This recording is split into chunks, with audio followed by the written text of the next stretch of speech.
Hey guys, welcome back to my channel, and for today's video we're going to talk about the new or the upcoming arena map Mountain Roads, what you need to know and maybe what to expect on this arena map to better prepare yourself. I will discuss this map as a whole and discuss what type of units to expect, what units can be suitable, and some concerns you might have to remedy with your own units. Again, everyone has a different approach to this map. There will be a lot of varying team compositions, but I will try to shed some light to these things, especially for beginners. Let us begin. So here is a diagram of the Mountain Road map. This is a 12 by 12 tile map with two mirroring sides. It has a max height of 4, which means rangers will only receive a +1 additional range.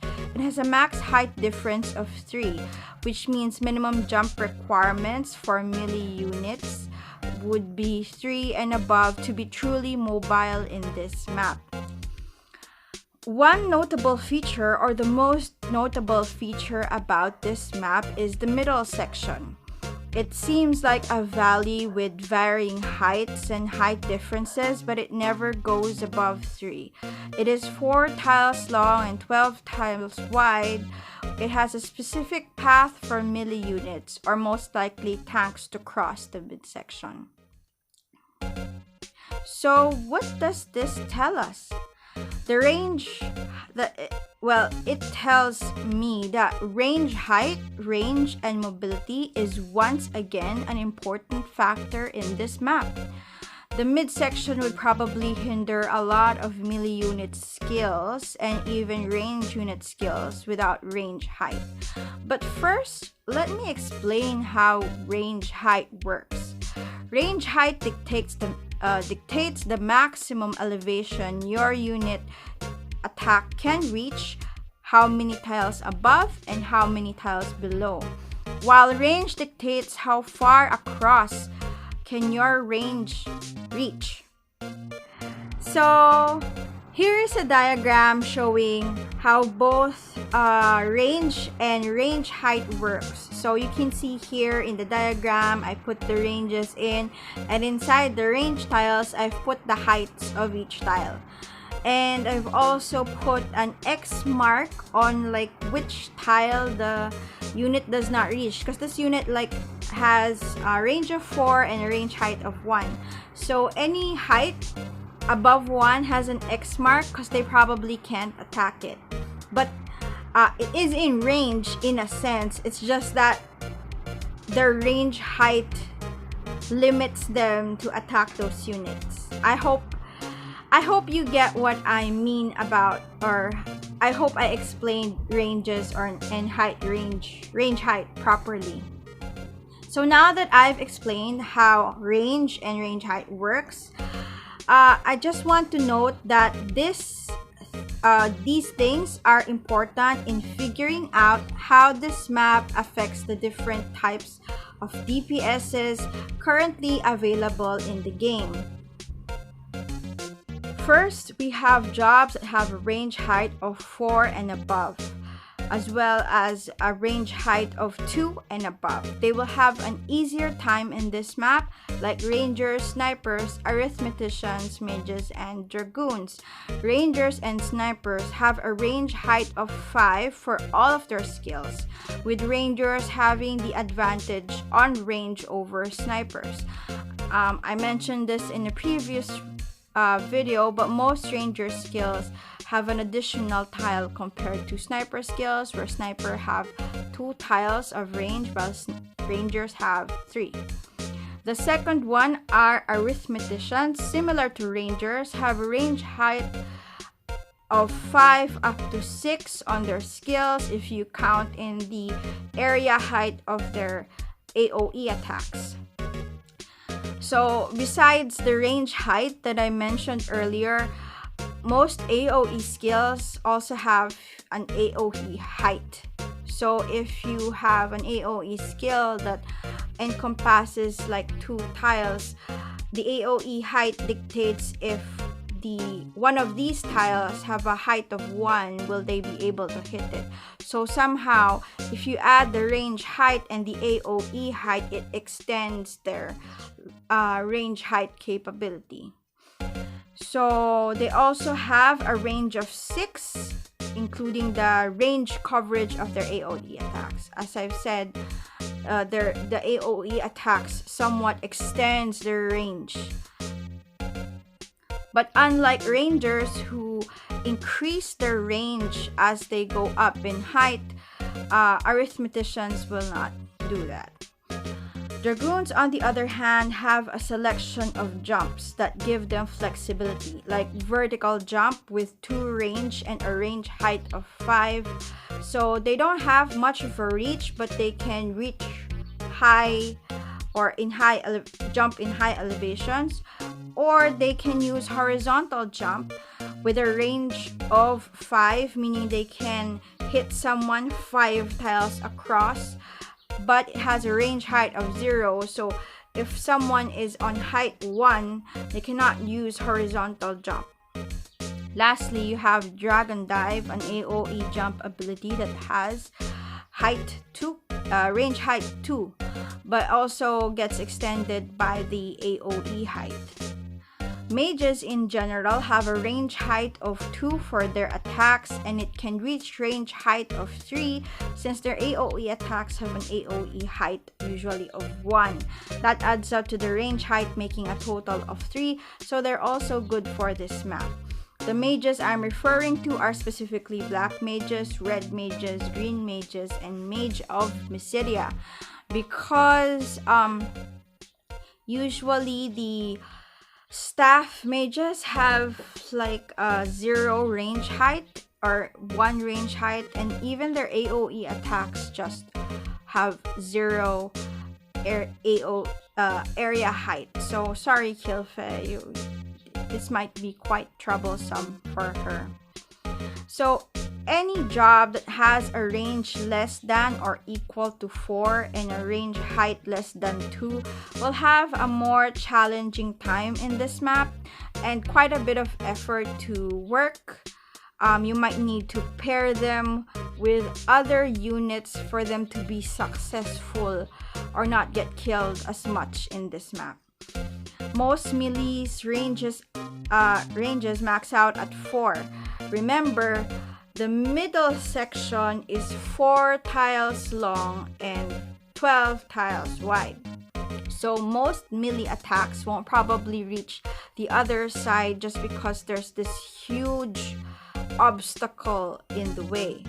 So although they can extend their range above 4 using some of their high cost AP skills that gives them AOE attacks, essentially extending the range, like I would say Orlando's Limit Break, Hazard Crusher, among those. But again, these are high cost AP skills and might be more expensive, as I've said, a little bit more challenging. It is something to take note of when bringing these units, because after you use those high cost AP skills, you probably won't have enough AP to launch another attack before you die. So yeah. Not to mention double gunners or gunners, their attacks are usually blocked by obstacles, and as I've said, the middle area is a big obstacle. So the third thing to note of is jobs that have high jump and mobility will be good in this map, obviously. Anyone with a move higher than 3 and a jump of 3 above can traverse this map with ease, like ninja mains and dragon mains and subs. Dragoons, not dragons. Dragoons being the better option since they are a bit bulkier and essentially are the meta right now. So ninjas can reach a jump of 3 and a move of 4 without Shikuchi. This map is essentially the perfect field for them as they can cross no problem. But I guess the problem with ninjas now is there's no main ninja that would have this sufficient damage for this meta. And in all honesty, they would just serve as a support / DPS role only just because they don't have death. I don't think there are ninjas with death piercing, but I do think they're gonna perform well as a / support role. Dragoons, on the other hand, have a jump of 4 and a move of 3, making them buff Dragoon standard, increase their jump to 5 and their move to 4, making them cross the map more easily with damage to boot. We're talking about Kane here with his death piercing. Dragoon subs for me, I guess, Dragoon subs must, for me, at least for me, must buff Dragoon standard and have jump +1 equipped in order to be mobile in this map. And this may impact their damage in exchange for mobility. So you have here Laswell and Thancred, because the starting move and jump for Laswell and Thancred is 3 for move and 1 for jump. So if you add jump +1, that makes it 2 jump.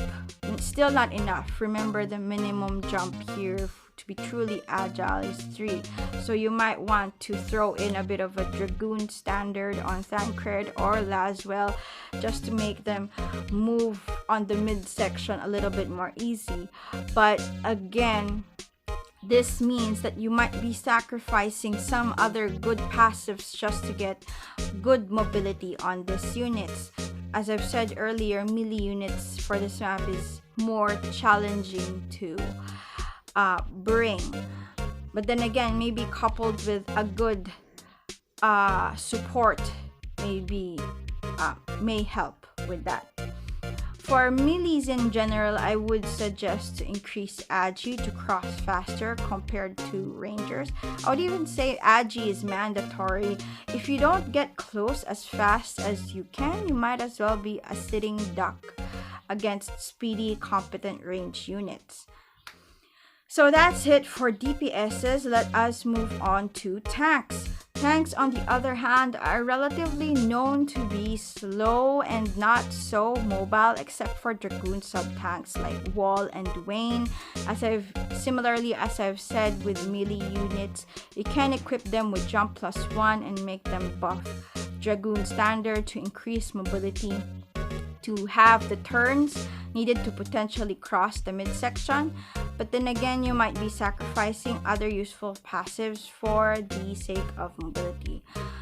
And with that said, some of you may even skip tanks altogether, but that's not advisable with so many rangers in this map. The good thing though is Taunting Blade has a very good range height of 2 and area height of 1. I think that amounts to 3 height in total. So wherever the enemy is, you can expect a Taunting Blade to hit, which is good news because this means we can generate a steady amount of hate, and you can kind of expect that they will use it more often since other skills may not have similar range height.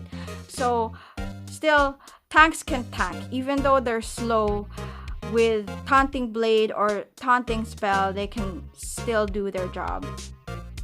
For support units, one of the best units to bring here are CT manipulation units like Time Mages and Ildira in particular. Since movement is probably going to be an issue with your melee units, having someone to cast Quicken or fill in your CT might be a huge help so that your melee units can close in faster with quick extra turns. You might even see double Quicken teams, and it might be common in top arena for sure. And of course, you would need a lot of heals since there will be a lot of archers in this map. Take note that most likely people will be using these type of DPSs that I mentioned earlier. They will be so common that it might be a good idea to prepare against them. For our last topic, we will be talking about the positions of each units in this map.